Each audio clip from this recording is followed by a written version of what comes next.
welcome to my garden of this where every flower is still growing. I miss you guys so much. How have you been? Today I want to talk to the people who quietly scroll past the same advice every single day. Something like, put your phone down, go outside, live your life, and blah blah blah. And every time you hear it, you whisper to yourself, I can't. Not because you are lazy, not because you don't want to, but because your reality is different. Maybe you are not allowed to go out whenever you want. Maybe your parents are strict. Maybe your environment doesn't give you the freedom other people seem to have. So you pick up your phone again, not because it's the perfect place to be, but because for a little while it feels like the only place where you can't breathe. And that's the painful part. The same phone that comforts you also hurts you. You scroll through people traveling, laughing with friends, going to cafes, living lives that seem so effortless. Then you look up from your screen and you are still in the same room. So you feel trapped. You open your phone to escape. Your phone reminds you of everything you are missing. You feel even more trapped. So you go back to your phone and the cycle repeats. Psychology has an interesting explanation for this. Our brains naturally compare, not because we are ungrateful, but because comparison helped humans understand where they stood among other people. Today, social media gives our brain thousands of lives to compare within just a few minutes. The problem is we are comparing our everyday reality to everyone else's highlights, and when your own world already feels small, those comparisons feel even bigger. So it is not strange that your phone feels like both your comfort and your heartbreak.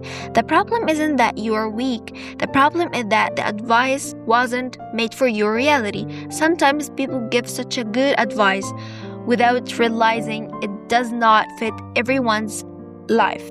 There is another idea in psychology called autonomy. It simply means feeling that your life belongs to you. When we feel like every decision is made for us, our minds naturally search for somewhere, anywhere where we can still feel free. Sometimes that place becomes our phone, not because we are addicted to the screen itself, but because we are searching for the feeling that we still have a choice. And I want you to hear this.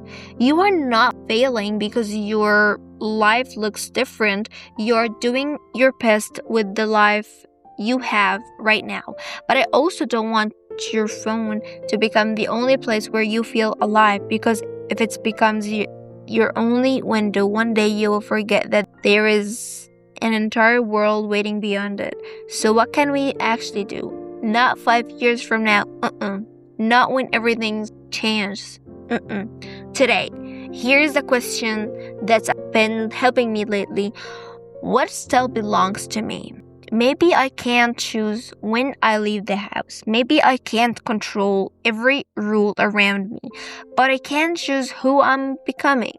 I can choose how I treat people. I can choose what kind of heart I want to have. I can choose not to let bitterness become my personality. I can choose to protect the dreams that nobody else can see. Those choices may seem small, but they are still mine. And every small choice reminds me that I'm not powerless. Maybe I don't control everything, but I refuse to believe that I control nothing. So if you are watching this and everyone keeps telling you to go live your life while they don't know your reality, I just want you to know this. I see you. You are not alone. I'm walking through this with you. Your situation is real, your frustration is real, and your feelings are valid. But please, don't let your room become your whole world. Don't let your phone become the only place where your heart feels alive. Protect the little parts of yourself that are still yours, because maybe freedom doesn't begin the day every door finally opens.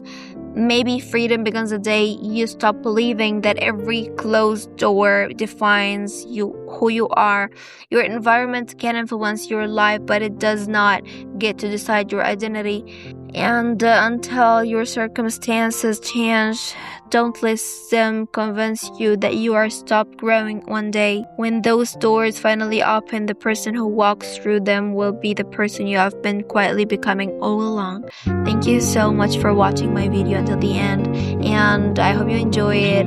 I hope you learned something from it, and I love you so much, and I see you